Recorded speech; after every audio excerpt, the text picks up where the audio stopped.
Avqustun 27-sindən 30-una qədər Bakıda və Abşeron yarımadasında eyni zamanda bəzi bölgələrdə gözlənilən güclü küləklə bağlı sarı və narıncı xəbərdarlıq edilir. Doğru Xəbər Azərbaycan bildirir ki, bununla bağlı Milli Hidrometeorologiya Xidməti məlumat yayıb.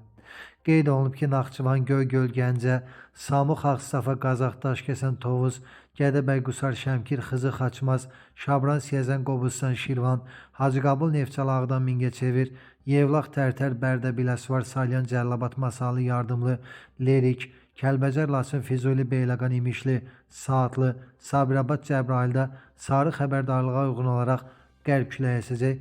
Küləyin sürəti saniyədə 13-20 metrə çatacaq. Bakıda və Abşeron dərəcədə Goranboy, Naftalan, Culfa, Ordubadda isə narıncı xəbərdarlığa uyğun olaraq şimal-qərb küləyi əsəcək. Küləyin sürəti saniyədə 20-28 metrə qədər güclənəcək.